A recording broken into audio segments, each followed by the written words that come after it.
Greetings and salutations, good friends. So, it's been nearly a week since my first video about the James Rolfe and Ghostbusters stuff.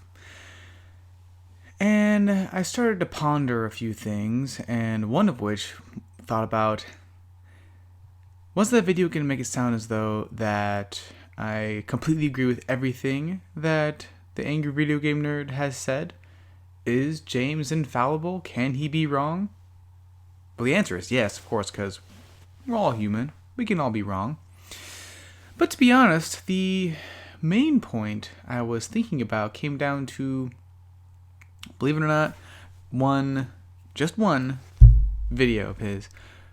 And it's about a movie simply known as Teenage Mutant Ninja Turtles 3. Now, in said video, he goes on and makes very valid points as to why that movie is terrible. Absolutely god-awful. If you haven't seen his video, I recommend seeing it because there's no way I'm going to dare repeat anything he said in that video. Aside from that, it was bad. Now, I can't say I agree entirely. Me, I've always been able to see the other side of the coin, as it were. So, I've decided to do this.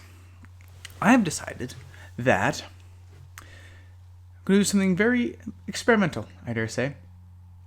I've already watched the video to make sure I have an idea of what to go off of. I intended to shoot a video first, then watch that video, and then watch the movie itself to form my own opinion. But this time I decided just to watch the video itself first, then the movie. And primarily because I haven't actually seen the movie in years upon years.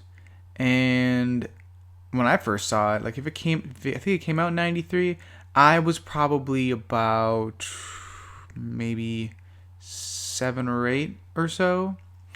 So a very young, impressionable child who very much loves and enjoys the Turtles, all things involving with it. Well, almost all things. To be fair, this video, it being made now, as opposed to yesterday or tomorrow, is primarily what's the word I'm looking for? Motivated by seeing the Honest trailers thing on the out of their shells, which agreed, yes, terrible. And again, saw that when I was younger, but thankfully, even then, as impressionable as I was, I could recognize that was terrible. I just had to convince myself that it was good, or at least worth watching because it was the Turtles. And there's also a personal stake in this, and that simply is, and yes, I'll admit, there's a little bit of pride and joy in mentioning this, but my father actually helped in the designs, at least of the sculpting, of the Teenage Mutant Ninja Turtles toys. Yes. My father is the one who helped design primarily the villains, and maybe a few of the weird holiday, or rather theme-based Turtles toys, but yes. He designed the villains. Well, he didn't really design, he sculpted. So, the guys over at Playmates, I believe it was Playmates. Was it Playmates? Mattel. I think it's Playmates. Sends him stuff, he sculpts, sends to Hong Kong, and they make the rest. But they would not be there without his influence. So with that in mind, I always enjoy the Turtles simply because, hey, my dad makes them, I'm a young kid, and I love the cartoons, and I love the movies. Thankfully, I was too young to understand what damn meant, and a few of those other adult terms. But nonetheless, I've decided to take it upon myself to view this movie as much as I would like a drink or two. I feel viewing it sober is the best way of doing it. So, here we go.